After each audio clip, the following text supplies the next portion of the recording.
Pesquisa divulgada no Congresso da Liga Pan-Americana das Associações de Reumatologia, realizado no Uruguai, mostrou que a maioria dos pacientes que sofrem de artrite reumatoide não sabe que as lesões nas articulações provocadas pela doença são irreversíveis. Doença crônica e autoimune atinge cerca de 2 milhões de brasileiros e pode levar à incapacidade e até à morte. O estudo mostra ainda que 43% dizem acreditar que a doença não é tão preocupante como diabetes e hipertensão. No Saúde e Vida de hoje vamos falar sobre artrite reumatoide. Qual a gravidade da doença? Falta de informação de médicos e pacientes. Como tratar? Diagnóstico e quais os principais desafios? Para falar sobre o assunto, estamos recebendo Dr. Dalton Torigoi, ele que é reumatologista e presidente da Sociedade Paulista de Reumatologia, Dr. Francis Trombini, fisioterapeuta, e Carlos Curari, ele que é locutor e escritor. E eu começo com o Dr. Dalton, vamos dar um panorama sobre essa realidade. Essa pesquisa reflete exatamente o que acontece no Brasil hoje quando se fala em artrite reumatoide? Muito provavelmente. Não é? Outras pesquisas foram feitas com resultado bastante semelhante, mostrando que as pessoas que sofrem de artrite reumatoide ainda não estão completamente informadas. Mas por quê? Bom, isso é um problema de comunicação, evidentemente, mas devemos lembrar também que a reumatologia como um todo é uma especialidade relativamente nova. Muitas pessoas desconhecem que existe essa especialidade, os reumatologistas que tratam das doenças reumáticas. Então, o conhecimento da população sobre essa doença ela é menor.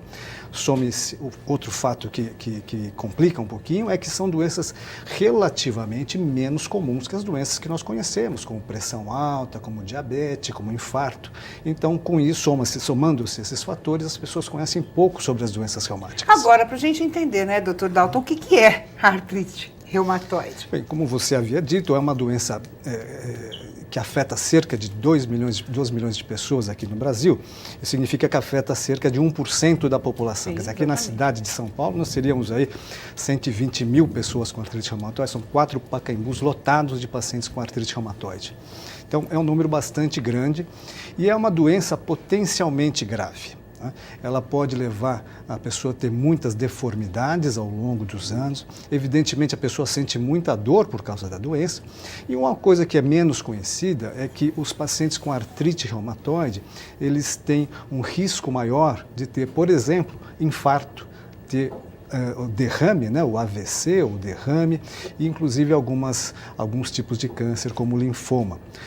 Isso tudo em virtude de um processo inflamatório crônico. Portanto, a artrite reumatoide é uma doença de relativa frequência, de alta frequência, na verdade, 1%. É uma doença que leva a grandes deformidades e muita dor, e uma doença que tem também uma alta mortalidade. Agora, doutor, só para a gente entrar mais nessa discussão, é uma doença silenciosa no início ou não? Ela já dá os sinais de forma, vamos dizer assim, chocante, ela já choca logo de imediato? A doença ela se inicia de diversas maneiras. A grande maioria inicia-se lentamente, a pessoa começa a sentir um pouquinho de dor, mas isso progride rapidamente, ao longo de semanas a pessoa começa a sentir uma dor cada vez mais intensa. E ela acha que é dor muscular, muitas vezes, Muitas né? vezes. E a doença não é exatamente silenciosa, né? A principal manifestação da artrite reumatoide é a dor, né? A deformidade só vai aparecer um pouquinho mais tardiamente. Mas é justamente nessa fase que o paciente sente dor que é importante procurar o reumatologista. Por que isso? Porque hoje todos os estudos mostram claramente que quanto mais precocemente você trata a doença, melhor a resposta. Esse é o principal fator. Ela não tem cura, né? Ela não tem cura, como não tem cura a pressão alta, o diabetes. Né? Você tem que tomar o remédio sempre. Na artrite reumatoide é a mesma coisa. Mas se você trata precocemente, de maneira adequada, com um reumatologista, você pode levar uma vida absolutamente normal, sem nenhuma limitação. Doutora Francis, eu li um artigo muito interessante, porque quando a gente fala de doenças como artrite, artrose, osteoporose, a gente alia muito a questão da idade, né? A velhice. Falar, tá ficando velho, eu tô com dor nas costas, né? As mãos estão inchando. Na verdade, esse tipo de artrite pode acontecer com qualquer idade, mas em níveis diferentes. Como é que vocês lidam com essa questão da diferença de faixa etária? Olha, é bem mais comum, né, a partir aí dos 25 até 55 anos de idade, mas nós temos também a artrite juvenil, né, a artrite reumatoide juvenil, onde é bem mais rara, né, nesse caso aqui, mas também eles têm um comprometimento muito grande nas articulações, principalmente, e também a nível sistêmico. O grande problema é que a gente acha, bom, se eu tenho dor na articulação, eu estou com um desgaste articular e o que está acontecendo? Isso para a fase mais adulta ou idosa, né?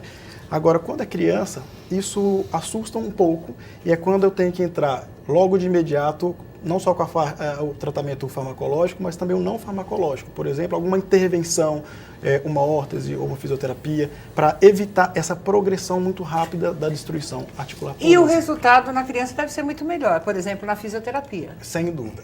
O grande problema é a adesão do próprio paciente criança, né, a esse tratamento. Não é nada tão tranquilo de ser feito, mas nós temos que fazer de uma forma com que o paciente se sinta o mais envolvido possível nessa forma de tratamento. Não, o Dr. Dalton disse que o principal sinal é a dor. Agora eu fico imaginando, fisioterapia com dor, né? Para o paciente deve ser muito difícil aceitar um tratamento como esse. Por quê? Você está mexendo, né, numa perna, ou num braço, ou numa mão, que você já está sentindo a dor. Então o processo deve ser muito mais difícil. Exato. Muita gente deve fugir do senhor por causa disso, né? Mas nós temos recursos físicos para poder, primeiro, controlar o processo álgico, diminuir a dor e depois ir evoluindo com esse tratamento de fisioterapia, né? A parte da cinesioterapia, por exemplo. Então eu começo com a movimentação passiva, ou seja, onde o profissional fisioterapeuta ele começa a mobilizar essas articulações, dependendo e respeitando a fase em que se encontra aquela doença, né? E à medida que vai havendo a evolução, eu consigo partir para exercícios, né, um pouco mais elaborados, então conseguir ter um envolvimento melhor desse paciente, que é o que a gente quer que de fato isso seja feito, porque embora a gente tenha um contato um pouco restrito com o nosso paciente, seja ele criança ou adulto ou mesmo idoso, nós temos o papel importante que é educar em saúde. Então, o que fazer também quando você está fora do nosso consultório? Mas ele é sempre encaminhado por um reumato, por exemplo, né? O reumato que dá essa prescrição e dá também, por exemplo, a quantidade, que tipo de exercício, ou isso já é papel de vocês? Isso, às vezes, pode vir diretamente do próprio médico reumatologista, mas nós temos os nossos protocolos de análise, né? Eu faço análise postural, análise de força muscular, de comprometimento funcional daquele paciente e baseado também na parte clínica dele, encaminhada pelo médico reumatologista, nós conseguimos, então, evoluir isso um pouco mais rapidamente ou um pouco mais lentamente. E agora nós vamos contar o caso, né, do locutor Carlos Curari, que já sofre com a artrite há 20 anos e me disse que a principal questão de início foi o diagnóstico. Conta um pouquinho como é que ela apareceu na sua vida e como é que foi esse caminhar até você falar assim, não, eu sofro de artrite. Tá. Era legal se eu tivesse umas 24 horas para contar, mas eu vou tentar resumir isso, tá? Ela apareceu de uma forma muito assim brusca, como disse o doutor ali. Eu pensei que tivesse tido um problema no joelho, um mau jeito e tal. E em uma semana aquilo foi me incomodando muito. De repente eu fui dormir e acordei com dores assim lancinantes, dores descomunais. Era uma coisa assim maluca. Mas só no joelho? Era uma dor localizada? Começou no joelho. Isso depois, hoje não. Hoje isso se espalhou pelo corpo todo. Todas as articulações que eu tenho já foram atacadas. Mas quanto tempo demorou para passar para o joelho e para as outras articulações? Ou seja, para a gente entender como é que ela progride aí. Isso foi assim, primeiro atacou o joelho, eu estava sendo tratado por ortopedistas, né? Foram 6 meses na mão de ortopedistas, né? E nenhum deles me encaminhou, teve sequer a preocupação de fazer uma análise. Aqui não vai uma crítica, não, claro. Mas nenhum deles analisou o líquido. Eles tiravam líquido, 100 ml do meu joelho e jogavam fora. Isso ocorreu umas 8 vezes ao longo desses 6 meses, tá? Me engessaram, quer dizer, eu tive duas vezes, desesperado, arrancar o gesso da perna, porque eu não aguentava de dor, porque imagina, estava inflamando, né? Aquilo crescia e o gesso estava ali comprimindo, né? A inflamação. Então foram assim, a falta de comunicação. O doutor disse muito bem. O problema é comunicação entre paciente e médico. Né? Porque o diagnóstico deve ser feito assim, batendo um papo, Batendo né? papo. Eu acho que contar o que se sente para o médico, de repente, dizer é isso ou é aquilo, cabe ao paciente dar todos os detalhes. Sem dúvida. Nesse E caso. cabe ao médico ter essa habilidade de tirar a informação. Claro, né? claro. Faz parte do processo. Claro. Né? Bom, eu sei que quando eu ia me fazer uma artroscopia no joelho, tá? E aí o ortopedista, muito bom, chegou e falou, amigo, isso aí não é... Isso não está com Problema cara. Não, isso não está ortopédico. com problema. Ele falou, mandou para casa, eu estou resumindo, né? claro. Mandou para casa e falou, vamos aguardar um mês para ver o que acontece. Porque pelo que eu contei para ele, aí sim, um profissional muito bom, Marcelo Filardi, me lembro dele, da Clínica Cohen, ele falou, isso não está esquisito, né? Aí eu fiquei um mês, né? Aguardando os acontecimentos, aí atacou o joelho direito. Opa, passou do... Ele falou, isso é um problema reumatológico. E ele pediu para eu procurar reumatologista, que eu já tinha procurado antes. Mas a reumatologista que eu fui, antes de passar com ele, disse que eu não tinha nenhum problema reumatológico. Tá? E aí foi. Aí começou aquela corrida atrás de reumatologistas. Aí passei com grandes especialistas, inclusive. E a dificuldade, que eu vou dizer como paciente, tá, é a comunicação. Primeiro que eu encontrei alguns profissionais muito bons, né, que inclusive falaram, olha, não sei como te ajudar, procure um outro profissional. Aí é legal. Encontrei profissionais... Assumir a limitação. Encontrei profissionais prepotentes, arrogantes, muito comum, pelo menos nos médicos que eu passei. Não estou dizendo que a classe seja assim, pelo amor de Deus. Existem exceções bem Evidente, grandes. mas os profissionais que eu passei, na grande maioria, e dos reumatologistas, tá? Uma falta de conhecimento, uma falta de sensibilidade, uma falta de conversar com o paciente, entendeu? Muita pressa, sabe? Pressa, querem atender o outro paciente, quer dizer, dinheiro correndo, aquela coisa, sabe? O cara tem que pagar a conta de carro, bom, enfim. Aí se descobriu que eu tinha um problema reumatológico. E aí foi a outra loucura. Ninguém fechava o diagnóstico. Então eu fiquei 10 anos sem um diagnóstico. Depois de 10 anos eu fui ter um diagnóstico que eu também não sei hoje se ele está correto ou não. Tá? Por quê? Faz seus tratamentos e não resolve. Eu continuo impossibilitado de trabalhar. Né? Eu não aguento ficar um período grande sentado, que nem eu estou aqui, essa posição, a posição que já me incomoda, porque começa a doer as costas e tudo mais. O joelho começa a me incomodar, né? Porque se eu deixar o joelho dobrado, não circula a perna esquerda, enfim. Mas foi algo brutal. Eu fui dormir e acordei com artrite. Tá? Eu vou deixar essa pergunta para o Dr. Dalton me responder no próximo bloco, que é exatamente essa. Isso é comum? Ou seja, a dificuldade do diagnóstico, essa dificuldade de conversar com o médico, o confundir, né? Eu estava vendo que a artrite pode muitas vezes ser confundida com uma esclerose múltipla ou com um problema exatamente de trauma, né? A pessoa bateu o joelho, por exemplo. No seu caso, porque você é jovem, né? Em primeiro lugar, não tinha qualquer sinal. Não tinha histórico familiar, como você me contou. Então, para a gente entender como é que funciona esse diagnóstico. No próximo bloco, o Dr. Dalton vai falar sobre isso. A gente volta já já.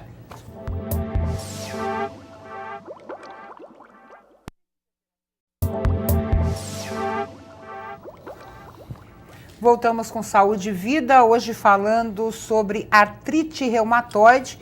Eu deixei uma pergunta para o Dr. Dalton, mas antes vamos ouvir o deputado Afonso Lobato, do PV, que apresentou um projeto de lei que institui a Semana de Conscientização sobre a Artrite e a Artrose. Vamos lá.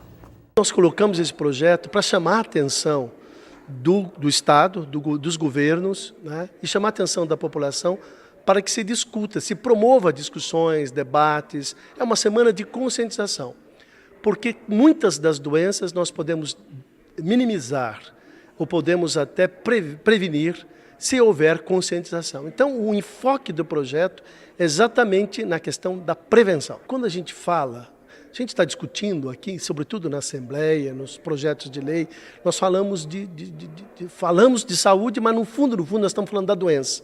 Por isso o enfoque é na prevenção. Nós falamos de ambulância, falamos de hospital, de leito de UTI, sempre estamos falando da doença. Dificilmente se fala de saúde. Então, trazer à tona um tema tão importante quanto esse, que grande parte da população sofre, trazer isso à discussão, criando semanas, debates, uma semana para poder realmente dar um enfoque, sobretudo, na prevenção. Vou aproveitar a fala do deputado para completar o questionamento que eu lhe fiz sobre a situação do Carlos, se é uma situação comum, e a importância, né, dessa conscientização.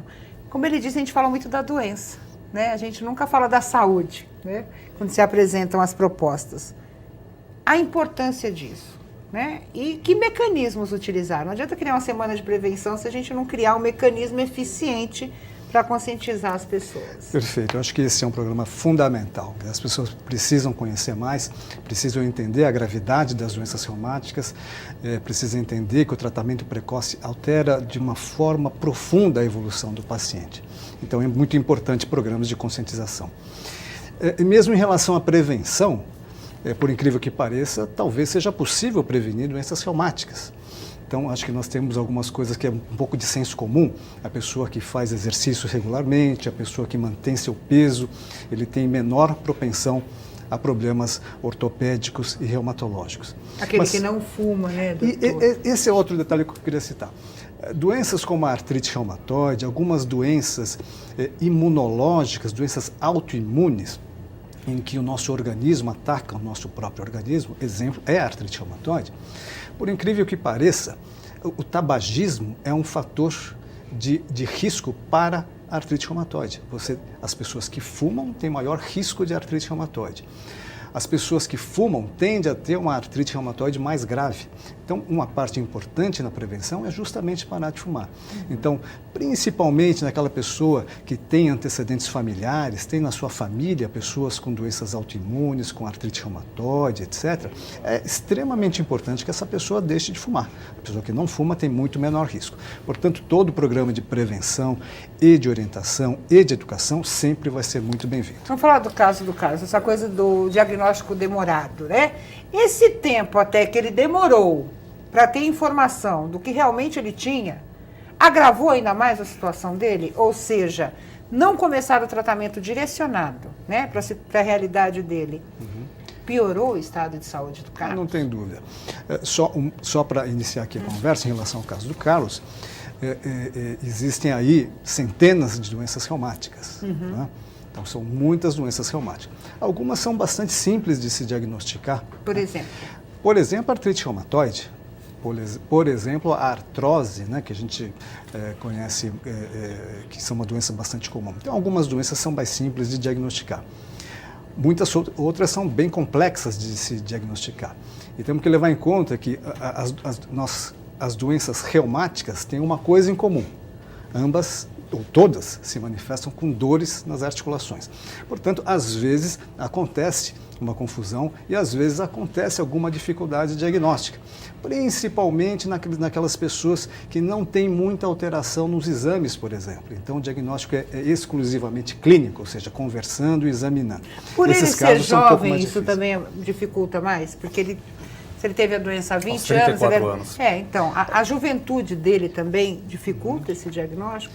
A idade não interfere muito, né? Não interfere muito, porque habitualmente existem algumas doenças que são mais comuns em pessoas mais jovens, existem algumas doenças reumáticas mais comuns em outras faixas etárias. Mas habitualmente a idade não é um fator que nos leva a confundir. Tá? E no caso do Carlos, uma coisa que você citou, e eu citei no início, é o momento do diagnóstico. Esse realmente é a coisa mais importante. Então, antigamente, para você ter uma ideia, a gente considerava uma artrite reumatoide na sua fase inicial, seria uma artrite reumatoide com até 2 anos de evolução. Então, o paciente chegava com 2 anos de história, a gente considerava uma artrite inicial, uma artrite na sua fase precoce. Hoje, nós consideramos uma artrite inicial na sua fase precoce em até 12 semanas. Quer dizer, o ideal é que você chegue do início da sua primeira dor até você chegar ao médico no intervalo de até 12 semanas. Por quê? Porque todos os estudos mostram que quando você inicia o tratamento nessas primeiras 12 semanas, a sua evolução vai ser muito melhor do que o paciente que iniciou seu tratamento depois das 12 semanas. Então, você comparando esses dois grupos, você tratou da mesma forma, mas um grupo você tratou nas primeiras 12 semanas, o outro grupo você tratou depois das 12 semanas, esse que você tratou mais precocemente tem uma evolução muito melhor. Não, e tem aquela coisa, né? Uma dor que dura semanas não é nada normal, né? Então as pessoas... Eu sou assim, né? Eu assumo aqui a minha culpa. Eu tenho que estar caída na cama, quase morrendo para procurar o médico. Está errado, né? Qualquer tipo de dor, você tem que procurar. Agora, a questão da artrite e exercícios físicos, vamos falar. Porque, no caso do jovem, é muito comum ele praticar esporte. Ele tendo já essa predisposição e praticando exercício, isso é positivo ou negativo para o quadro de saúde dele? Bom, nós temos que ter uma... Porque ele pode achar que é tudo por causa do exercício, né? Exatamente. Que ele está sentindo. Sim, sim. Em se tratando de articulação, aqui falando, nós temos que levar em consideração a parte do impacto, da mecânica articular. Com a evolução da artrite reumatoide, ou, por exemplo, a osteoartrite também, vai haver essa destruição da articulação, e isso, consequentemente, pelo fato de existir a dor, eu deixo naturalmente de usar, ou eu subutilizo essa minha articulação.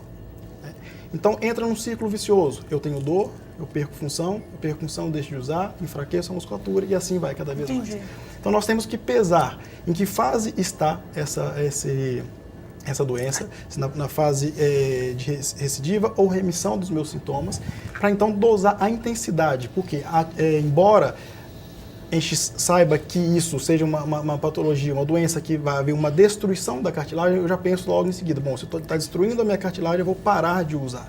Eu vou usar menos. E isso nem sempre é verdade. Eu tenho uma gama enorme de atividades, né, e esportes que podem ser aliados e cada um sendo usado em um momento específico daquela evolução. Porque eu vi que existem altos e baixos. O Carlos deve ter isso. Ele falou, já fiquei na cama, sem conseguir sair da cama. Isso. Às vezes eu sinto dor nas costas, sinto na perna. Como é que é essa oscilação nos sintomas? É muito grande, tá? No início, nos 10 primeiros anos, tá? Eu ficava a maior parte do tempo na cama, tá? 3 meses, sem levantar, com muita dificuldade. Eu tive que usar cadeira de rodas, muleta, andador, bengala, quer dizer, era muito complicado. Você chegou a estar bem, vamos falar assim, olhando para você, eu acho que você está bem. Eu estou ótimo, comparando o que eu passei. Exatamente. Quais foram os fatores para essa sua recuperação? Olha, eu acho que, em primeiro lugar, o meu estado de espírito, tá? O bom humor me ajudou bastante. A família também, porque ocorre um grande problema para quem tem dores, que é o estigma que você carrega, tá? As pessoas da sua volta acham que você é um acomodado, porque você não consegue fazer nada, você não consegue trabalhar, você não consegue, às vezes, abrir uma garrafa de Coca-Cola. Não abra Coca-Cola, né? Um suco, vai. Você não consegue abrir uma torneira, maçaneta, uma torneira. Não, porta, sabe? Se a porta... Eu me lembro que tinha uma época que eu não conseguia abrir a porta, então todas as portas tinham que ser daquele jeitinho assim, para eu usar o cotovelo. Lavar a cabeça, eu não conseguia lavar o cabelo, de tanta dor que era levantar as mãos. Não conseguia usar uma privada, precisava de ajuda para chegar até a privada. E para uma cadeira de rodas, sair da cama gritando de dores assim horríveis, que as dores são lancinantes. Terríveis. Uma vez eu acordei, tá? Com minha ex-esposa na ocasião me jogou um lençol por cima, né? E na hora que o lençol bateu no meu joelho, eu acordei gritando. É uma coisa louca, tá? Não é uma coisa que você acredita nisso, só quem passa. E você sabe a dor. Toma um remédio de Ela teve que contínuo? cortar a roupa, inclusive. Para você poder tirar? Porque não dava para tirar, entendeu? Não conseguia mexer a perna. Uma vez eu fiquei 6 dias e 6 noites deitado com as pernas levantadas e eu dormia só quando o cansaço batia. Mas foi o remédio que melhorou o seu estado? Não. Além do seu bom humor, óbvio, vamos e da vontade de não. melhorar, né? Medicação hoje, o que eu tomo, tá? Eu tomo alopurinol, né, para controlar o ácido úrico. E nas crises, aí sim, eu tomo colchicina, mas não sei se eu posso estar falando de medicação, né? Sei. Eu acho que não tem problema. Melhor desde que você não se procure um automedique, médico, claro. procure um médico. Essa bobagem do brasileiro de tomar remédio... Mas esse tipo de medicamento hoje, graças a Deus, precisa de prescrição médica, né? Então... Eu não sei, se você consegue drogas, imagina remédios. Né? Você tem razão. Então, eu recomendo que sempre procure um médico, tá? Eu sempre fui um bom paciente. Tive bons profissionais, tive péssimos profissionais. Infelizmente, eu dei azar. Não sei se porque começou há 20 anos atrás e os profissionais da reumatologia, na época, não estavam preparados, não conheciam, eu percebi que conhecia-se muito pouco. E não só na reumato, eu tinha um problema de cálculo renal também, que é outra dor terrível. Eu fiquei anos com problema de cálculos, né? E curiosamente, eu lendo um livro da Sociedade Brasileira de Urologia, descobri como resolver o problema de cálculos. Há 9 anos que eu não tenho mais problema de cálculos. E curiosamente, os urologistas que eu passei desconheciam. E o livro é da Sociedade Brasileira de Urologia. Tanto... Entendeu? É que eu leio, né? Eu tenho o péssimo hábito de ler. Ótimo. Tá? Eu sou escritor também, tá? Mas essa questão, até pergunto para o Dr. Dalton, essas oscilações das dores, por quê? Né? Já que ele tem a doença, a gente acha que quando a gente tem um determinado tipo de doença, a gente fica no estágio, vamos dizer assim, no mesmo estágio. No caso dele não, tem fortes dores, aí ele fica bem assim, de repente Posso ele fazer sente... só uma... Claro. Desculpa, tá? É só que você perguntou, eu acabei não respondendo. Eu tomo medicação muito pesada, de analgésicos e blá, blá, blá, quando vem a crise. Por exemplo, há 20 dias atrás, teve que vir uma home care em casa, tá? E eu fui medicado com morfina, tramal, aquela coisa toda, tá? Porque a dor era absurda, eu não conseguia me mexer. É isso que eu não consigo entender. Por que essa oscilação, doutor? Isso acontece para algumas doenças reumatológicas, né? Vamos lembrar que, na verdade, o Carlos ainda não tem o diagnóstico de artrite reumatoide, a gente não sabe exatamente o que é. O que é. Mas é uma artrite. Nem ele, nem eu. Mas as doenças reumatológicas, ou algumas delas, elas evoluem em surtos, onde a doença piora, e remissões, quando a doença melhora. Mas Às por vezes, quais fatores, esses surtos, muitas vezes espontaneamente. Mas existem fatores que podem influenciar essas curvas, esses surtos e remissões. Então, a pessoa que esquece de tomar o remédio, por exemplo, de uma forma regular, ele pode ter um surto, pode ter uma piora. A pessoa que, por exemplo, ela tem uma infecção qualquer, uma gripe, uma infecção urinária, eventualmente a doença pode piorar durante esses períodos. Eu vi uma matéria também falando o seguinte, que muita gente que tem esse tipo, claro, a dor provoca estresse, depressão. Isso agrava ainda mais? Ou seja, ele falou, eu sou uma pessoa bem-humorada. Quer dizer, o estado de espírito da pessoa influencia também nesses sintomas ou não comprovadamente? Evidentemente que o estado de espírito afeta todos os momentos da nossa vida, né? Então, de uma maneira geral, a pessoa com artrite reumatoide, que está no momento de depressão, etc., ele vai se sentir pior, etc., né? Não há nenhuma evidência se o estado de espírito vai afetar objetivamente a inflamação. Ou seja, a pessoa que está deprimida vai estar mais inflamada? Não há essa evidência. Mas, evidentemente, a pessoa que está muito deprimida, a pessoa que é extremamente ansiosa, ela, com o mesmo grau de doença, ela vai sofrer mais do que a pessoa como o Carlos, que é bem-humorada, que é animada, etc. Então, o estado de espírito, ele é extremamente importante. Eu posso fazer só uma observação de experiência minha, tá?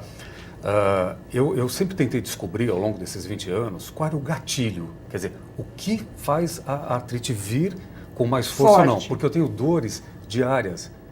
Todos os dias eu vivo com dor. Eu só sei um dia ao longo desses... São 19 anos e meio, na verdade. Vai fazer 20 anos agora, dia 5 de julho, tá?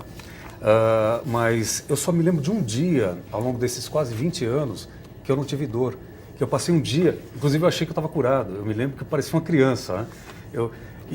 Eu já perguntei para minha ex até, falei, pô, que dia que foi esse? Ela também não lembra, porque faz uns 10 anos atrás isso, sabe? Mas eu sei que eu passei um dia sem dor, foi uma maravilha. O gatilho eu nunca descobri, porque às vezes eu estou estressado e eu não estou com artrite. A alimentação também, que o pessoal, às vezes você se enche de carne e não dá, quer dizer, a artrite ela está em mim, mas a crise da dor, né, ela não vem. Então eu não sei, eu sei que o estado de espírito me ajudou a enfrentar os problemas adversos da doença, que é o quê? O estigma social, tá? Pessoas que acham... Eu, por exemplo, venho de uma família muito simples, tá? Sou oficial do Exército, né? Da arma de infantaria, com muito orgulho. Prestei concurso, passei aquela coisa toda, não segui carreira, sou da reserva. Eu que sou advogado pela Mackenzie, Universidade Mackenzie, que aliás agradeço, fui bolsista na universidade. Então eu tive uma vida muito dura. Frequentei mestrado, fiz pós, aquela coisa toda. Eu tive uma ascensão social e econômica e financeira muito grande, porque eu fui garoto de pegar água de poço. Tá? A gente não tinha nem banheiro dentro de casa e não tinha nem chuveiro. Tá? Então foi uma vida muito dura, trabalhei muito. E aí você chega, quando vem a doença, tá? Você é considerado um inútil. E as pessoas à sua volta te veem como um cara vagabundo. Eu passei por isso. Gente da própria família, entendeu? Que acha, esse cara não quer nada com nada. E eu trabalho pra caramba, eu quase não durmo, eu produzo. Eu tenho hoje uma produção de textos, assim, enormes. Então, isso também pode te ajudar no seu quadro, né? Ajuda, sem dúvida. Francis, deixa eu te fazer uma pergunta. E tratamentos complementares? Hoje a gente tem na moda a acupuntura, né? Ah, quer parar de fumar? Vai na acupuntura. Ah, você está com dor não sei aonde? Vai na acupuntura. Isso é positivo, ou seja, aliar tratamentos alternativos? Verdade, ou não? Na verdade, principalmente no nosso caso, a gente está falando de artrite reumatoide, nós temos um leque enorme de formas de tratamento. E sempre associar todas essas alternativas farmacológicas, não farmacológicas, alternativas ou não, é sempre muito positivo. Porque se eu apostar apenas em uma única forma de tratamento, eu posso prolongar ainda mais o curso dessa doença e, consequentemente, o dano a essa estrutura, seja ela uma articulação ou qualquer outro órgão ou tecido, vai ser muito mais difícil de continuar esse tratamento. Ele tocou no ponto da questão da alimentação, influencia também? Olha, a questão da alimentação é muito importante no aspecto, por exemplo, não seria tanto só o caso da parte da artrite reumatoide, mas aqui a gente falou um pouco sobre a osteoartrite também aqui. A questão do excesso de peso, isso aí dificulta a mobilidade, a questão de exercer alguma atividade física. Você também, inclusive, aumenta o seu peso, isso, querendo ou não, diminui sua vontade de estar participando no meio social. Você não pode fazer nada, você vai engordar. Sim, cada vez mais. E Óbvio. esse é um grande problema. Isso foi um desafio para mim, viu? Isso foi um desafio para mim. Eu sempre tive que controlar. Não, emagrecer não. Controlar, porque eu era um atleta. Quando eu fiquei doente, aos 34, eu fazia espeleologia. Eu explorava cavernas. Fiz curso de alpinismo, quer dizer, eu tinha um preparo físico fantástico. Só que depois a imobilidade, que o grande problema também é a imobilidade, que você não consegue fazer mais nada, tá? E você tem que se segurar para não comer, porque vem o estresse. Muitas pessoas acabam comendo. Eu sempre controlei a minha alimentação, justamente porque o doutor disse aqui, peso influencia também no resultado da fisioterapia, né? Imagina, você está fazendo fisioterapia, até mostrar a pessoa está engordando, o resultado... E aí é o momento que, dependendo da terapêutica que está se utilizando, o paciente se frustra e deixa de usar. Eu vou para o intervalo rapidinho. No começo do programa, o doutor disse dos riscos na questão do AVC, né, de doenças cardíacas. Eu quero entender por que mais detalhadamente. A gente volta já já.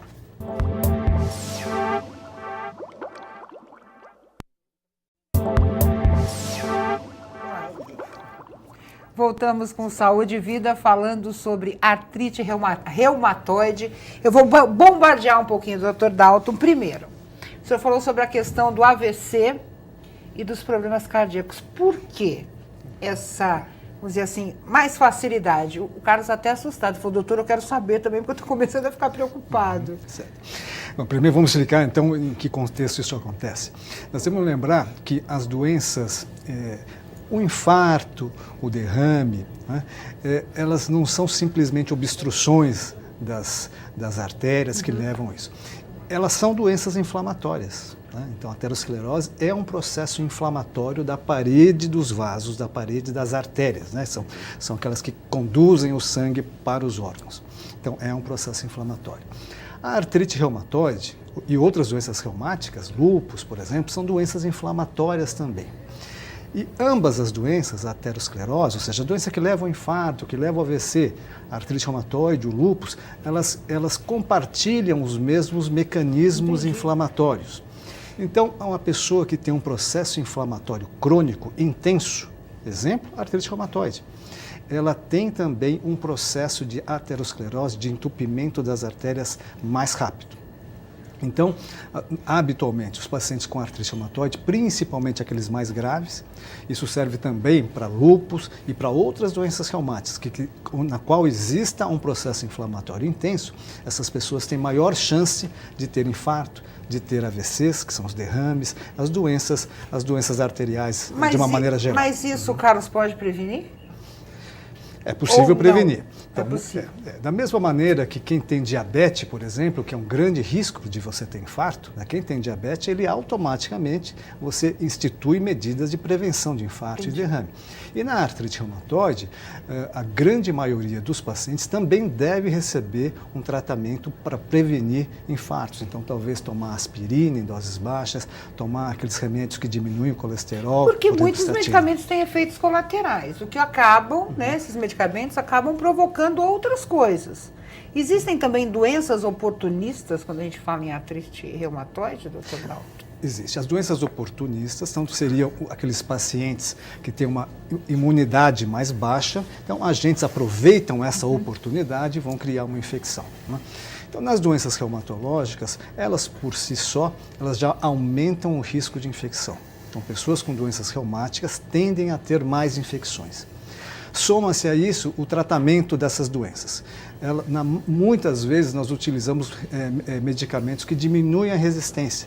Nós utilizamos muito remédios à base da cortisona, nós utilizamos muito quimioterápicos, embora em dose mais baixa do que aquele paciente com câncer. Isso tudo reduz, de alguma forma, a resistência das pessoas. Claro, o remédio quimioterápico traz efeitos colaterais. Então, elas podem ter mais infecções do que os pacientes, do que as pessoas de uma forma geral. Mas há um detalhe interessante, principalmente na artrite reumatoide, no lúpus. Você introduz esses remédios que diminuem a resistência e aumentam o risco, né? Então as pessoas no início tendem a ter mais infecções que a população geral. Mas ao longo dos anos esse risco vai diminuindo e vai se igualando, mesmo continuando utilizando esses remédios, o risco de infecções vai diminuindo e se igualando à população geral. Por que isso? Porque provavelmente, quando nós tratamos a doença de uma forma mais intensa, nós fazemos com que essas pessoas tenham uma vida normal daqui a 5, daqui a 10 anos. A paciente não está desgastada pela doença. A gente consegue manter a função, a pessoa chega daqui a 10 anos em melhor condições, então essa pessoa tende a ter menos infecções do que os pacientes que a gente não trata de forma mais intensa. Para eu encerrar o abuso aí, o doutor Dalto, a diferença de artrite para artrose. Muita gente deve estar perguntando isso. São doenças bem diferentes, né? A artrite significa a inflamação de uma articulação. Então, são doenças que ocorrem a inflamação do espaço entre um osso e outro. Você tem um processo inflamatório ali. A tendinite é um tipo de inflamação? É um tipo de doença reumática. Né? Mas é um processo de inflamação ou de degeneração de um tendão, só de um tendão. Tá? Tá. E a artrose é um outro processo. Entre uma articulação e outro, entre um osso e outro, nós temos uma substância chamada cartilagem. Cartilagem é uma espécie de uma gelatina. Então, ela serve para amortecer o impacto. Então, você está andando entre um osso e outro, tem essa cartilagem, você absorve, essa cartilagem, essa gelatina absorve o impacto. Na artrose, essa gelatina, que a gente chama de cartilagem, ela sofre um processo de desgaste. Você vai perdendo essa cartilagem, então o impacto não é mais absorvido por essa gelatina, por essa cartilagem, então você tem a consequência do impacto de um osso e do outro. Mas, por exemplo, o cara estava falando que da artrite já está passando para a artrose. É comum isso? É comum isso acontecer. A artrite reumatoide, ela, além de inflamar a articulação, atacar o osso, ele também ataca a cartilagem. Você também perde a cartilagem. Então, ele termina com um desgaste semelhante da artrose também. A gente conversava antes do programa sobre a questão do nosso dia a dia. É muito comum, né? Eu nunca tinha ouvido falar sobre isso até o dia que eu fui à Fundacentro e ouvi falar sobre ergonomia, que é a adaptação da pessoa ao ambiente que ela vive, ou seja, uma boa adaptação. E hoje eu percebo muito, por exemplo, a pia de um banheiro mais baixo, né? Janelas, né, numa altura que não é positiva. Isso, de certa forma, é uma preocupação para quem sofre desse tipo de problema, do Carlos? Por exemplo, ele se adequar ou melhorar o ambiente que ele vive para evitar esse tipo de sintoma mais dizer assim, mais dolorido, esses surtos que ele tem? Sem dúvida alguma. Acho que assim, o principal, como você disse, não é ele se adequar. É o ambiente que tem que se adequar Claro. ao paciente. Claro. Né? Então, ele relatou aqui agora há pouco a dificuldade dele para poder abrir uma porta. Ele tinha que se debruçar em cima daquela maçaneta e tinha que ser a maçaneta em L para poder fazer isso. Porque a maçaneta esférica seria muito mais difícil. Mais dificuldade. Não dava. Eu não Então, conseguia. O cabo de utensílios, Fiação, panela, fiação. Eu só pegando um gancho, quando eu construí minha casa, eu fiz tudo numa altura que fosse confortável para mim. Claro, porque você abaixar, né, para ligar uma tomada. Tomadas mais altas, né? Inclusive esteticamente não fica muito bonito, mas são muito mais práticos. Você Claro. não tem que se curvar, quer dizer, foram preocupações que eu tomei. Exato. Ou seja, você teve esta consciência em poder também fazer isso, adaptar o seu ambiente, seja ele o ambiente do trabalho ou mesmo onde você mora, à sua necessidade, né? E nós temos formas de também trabalhar com a parte de ergonomia, que é a parte de análise quantitativa mesmo. Vamos supor que eu trabalho com algo cilíndrico com as mãos. Como que eu vou... Qual força eu estou colocando naquele objeto? Eu tenho, por exemplo, um material com sensores de pressão. Eu coloco tanto no pé, quanto na mão, quanto nos pés, para poder ver o grau de pressão que eu estou exercendo, para poder, então, modificar aquele meu utensílio, uma panela, ou uma maçaneta, ou mesmo um instrumento musical que ele trabalhe e consiga... E isso diretamente influencia, né? Totalmente. Porque ele estava falando, olha, hoje eu não consigo digitar. Sim, sim. A gente fica imaginando, né? A gente Eu que não escrevo, sofre com Eu isso, escrevo. eu fico imaginando quão desesperador você não conseguir digitar um computador hoje, ainda mais. angustiante. Exatamente. Então, essa situação pode melhorar até as articulações Sem dele. dúvida alguma. Então, entra a parte de ergonomia, a parte de análise, ou seja, o que eu estou perdendo e como eu posso reverter isso através da ergonomia. Né? Então, eu tenho hoje em dia uma gama muito maior de equipamentos quantitativos, né, numéricos, para poder chegar a um resultado Entendi. mais próximo do... Carlos, essa sua experiência fez você buscar outros casos? Ou seja, conhecer pessoas que sofrem do mesmo mal, trocar experiências? Sim, eu, por exemplo, tenho uma amiga que tem fibromialgia, que também que é terrível, tá? E é gostoso quando... Quer dizer, gostoso não, mas quando você Não encontra deve ser alguém... muito bom falar de dor, Não, né? mas tentar é troca curioso, de quando eu converso com ela, a Claro. gente tem muito essa troca, né? E isso para mim é alentador. Porque quando você fala com uma pessoa normal que não sabe o que é dor, porque as pessoas têm o seu limite de dor, percebe? Então, quando pessoas que não foram expostas a uma grande intensidade de dor, elas têm uma dificuldade de entender a dor do outro, né? Aliás, é um problema de empatia, né? Claro. Hoje em dia a gente tem esse problema geral, né?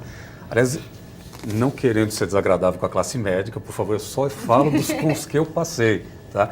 Mas era uma grande dificuldade de empatia com o médico. O médico não consegue, os que eu passei, não conseguiam ter a noção da dor que eu sofria. Inclusive, uma vez uma médica falou, olha, tem caso que se você jogar um lenço, a pessoa grita de dor. Eu saí do consultório falando para minha ex na época, vem cá, qual a parte que ela não entendeu do que eu já falei, entendeu? Ela não tinha noção de que eu passava por essa situação. Percebe? Então, por quê? Pressa, horário, sabe? Esquece quando você volta. E o grande problema de quem tem artrite, pelo menos no meu caso, que você tem problema da locomoção, e não é só artrite reumatoide que judia da população, todas as artrites são problemas, né? Acho que a gente fala só de, talvez até um próximo bloco, programa, né? Claro. É você não ter a empatia, tá? Isso quando você pega um Porque você não tem a ônibus- confiança, né? Na verdade, nosso tempo está chegando ao fim, Desculpa. rapidinho. Por que mais mulheres? Eu vi que existe uma tendência maior em mulheres. Por quê, doutor? Especificamente da artrite reumatoide, mais ou menos Faz nosso hormônio feminino, até nisso a gente sofre. 3 mulheres para cada homem, provavelmente por questões hormonais. Algumas doenças reumatológicas dão muito mais em homem. Gota, por exemplo, praticamente só homens sem gotas, é bem menos frequente nas mulheres. Mas, evidentemente, isso tem um aspecto hormonal importante fazendo parte. Olha, eu quero dizer que o nosso tempo chegou ao fim. Eu vou dar um minutinho para cada um dos meus convidados para as considerações finais. Não siga o meu exemplo. Qualquer dor, procure um médico, né? Se cuide. Né? A gente brinca muito, mas o maior presente na vida é a própria existência, né? Então a gente tem que viver com qualidade de vida. Eu acho que isso é o principal. Carlos, seu recado final. Eu diria que quem convive com alguém com muita dor, tá? Que tenha sensibilidade para entender a dor do outro, que tenha empatia. Isso é muito importante. Porque a pessoa que vive com dor, que não pode trabalhar, outra, você fica muito nervoso, tá? Eu fico, às vezes, quando a dor é muito intensa, eu fico irracível, né? Você fica E insuportável. não conseguir fazer algo, deve ser terrível. Você não consegue se controlar, tá? Quando a dor é muito intensa, você não consegue pensar, tá?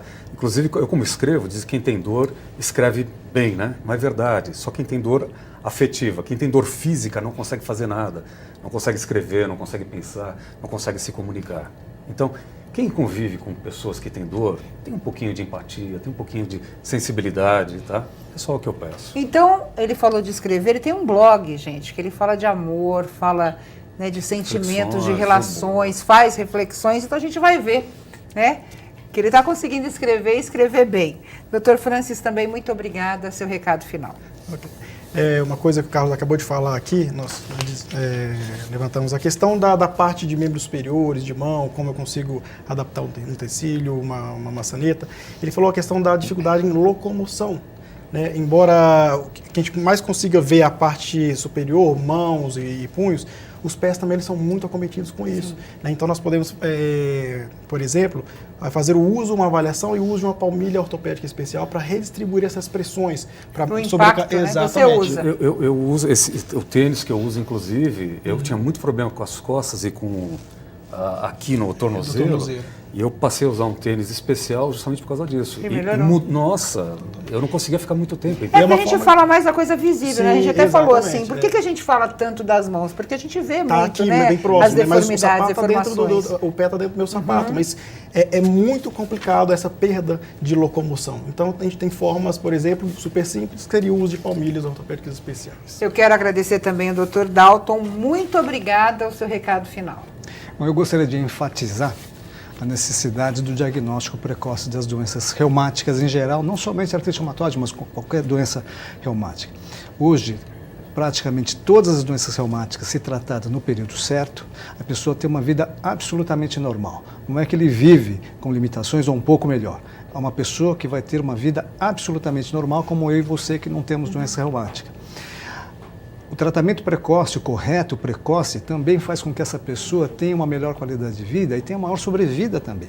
Então, nós discutimos a respeito do maior risco de infarto, de derrame, e quem tem doença reumática, mas se você trata de forma adequada, esse risco diminui até o nível de uma pessoa normal. Então, novamente, enfatizar a importância do diagnóstico precoce e você deve procurar um reumatologista sempre que você tiver um quadro de dor articular.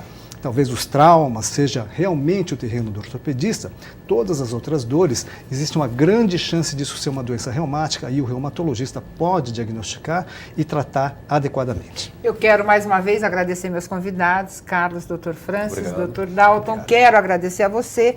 Saúde e Vida vai ficando por aqui. Nós temos um encontro no próximo programa. Um grande abraço e até mais.